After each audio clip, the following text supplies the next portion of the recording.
ఈరోజు మన మధ్య ఒక ఫైర్ బ్రాండ్ ఆమె కాంగ్రెస్ పార్టీలో ప్రముఖమైన పాత్ర పోషించి ఈరోజు దేశవ్యాప్తంగానే కాంగ్రెస్ పార్టీలో ఒక ఫైర్ బ్రాండ్ గా నిలిచిన మన శంకర పద్మశ్రీతో ఈరోజు హాట్ సీట్ కార్యక్రమం.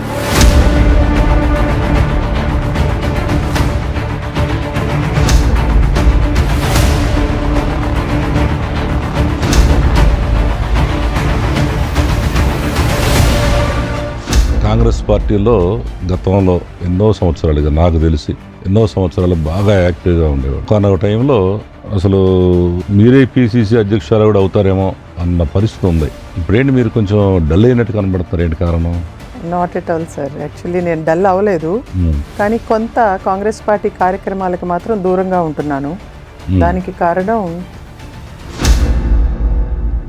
ఏది మన పిసిసి అధ్యక్షురాలు షర్మిల. నేను అసలు ఆమెను పిసిసి అధ్యక్షురాలుగానే కన్సిడర్ చేయను. ఎందుకంటే అసలు ఈ షర్మిలని పిసిసి అధ్యక్షురాలు పెట్టింది మీ పార్టీగా. మరి మీరు ఆ పెట్టేటప్పుడు మీకు తెలియదా ఈమె గురించి, ఈమె బిహేవియర్ గురించి మీకు తెలియదా? ఆమె అంత రూత్లెస్ ఉమెన్ అని చెప్పి ఎవరికి తెలియదు సార్. అసలు ఒక మహిళకి మహిళే శత్రువు అంట. మరి ఆమెను అందరూ యాక్సెప్ట్ చేస్తున్నారు, వాళ్ళు మీరు ఒక్కడే ఎందుకు వ్యతిరేకిస్తున్నారు? మేము రిటర్న్ కంప్లైంట్ రాహుల్ గాంధీ గారికి ఖర్గే గారికి సబ్మిట్ చేసాం ఎలక్షన్స్ తర్వాత.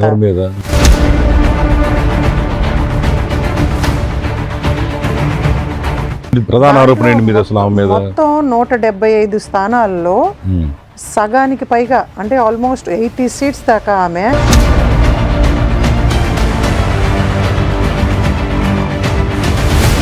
శంకర పద్మశ్రీ గారికి పేరు తిరిగిన వ్యక్తి విజయవాడలో సీట్ ఇచ్చారు సార్. అది కదా మేము కర్మ అనుకుని మేము బాధపడతా ఉన్నాం. అన్ని అబద్ధాలు చెప్పింది.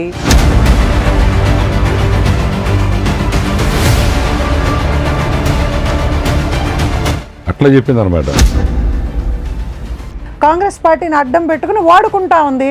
పిసిసి ప్రెసిడెంట్ పదవి ఉంది కాబట్టే ఈ రోజున ఆంధ్రప్రదేశ్లో ఉన్నటువంటి మీడియా వాళ్ళందరూ కూడా ప్రాధాన్యత ఇస్తూ ఉన్నారు, చూపిస్తూ ఉన్నారు. పిసిసి ప్రెసిడెంట్ అధ్యక్ష పదవి నుంచి తప్పుకున్న తర్వాత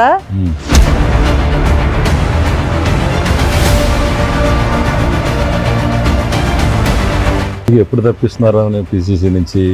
నాయకత్వం ఆల్రెడీ చాలా కొన్ని కుప్పలు తెప్పలుగా కంప్లైంట్లు వెళ్ళినాయి అంటండి. అసలు ఏమి ఒక మీ పిసిసి అధ్యక్షురాలు గురించే మీకే తెలియపోతే అసలు ఈ ప్రజలు మీకు ఎందుకు ఓట్లు వేయాలి చెప్పండి? తెలియని అయోమయం పార్టీ అయిపోలే మీరు ఇప్పుడు. ఎగ్జాక్ట్లీ సార్, అవునా కదా? మేము అదే బాధపడతా ఉన్నాం. ఒక వార్డు మెంబర్గా కూడా పోటీ చేసి గెలవనటువంటి షర్మిలని కేవలం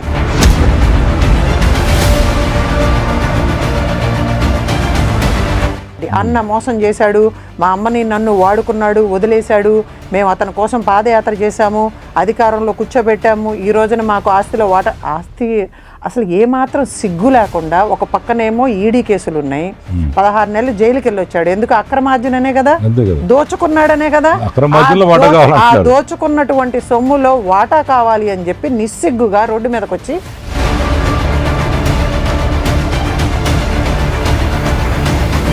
శంకర పద్మశ్రీ షర్మిలపై ఏ రకంగా దాడి చేయబోతుంది తన మాటలతో, అలాగే షర్మిల చేసే ఈ పార్టీ వ్యతిరేకంగా చర్యలు అనుకోవాలి దాన్ని.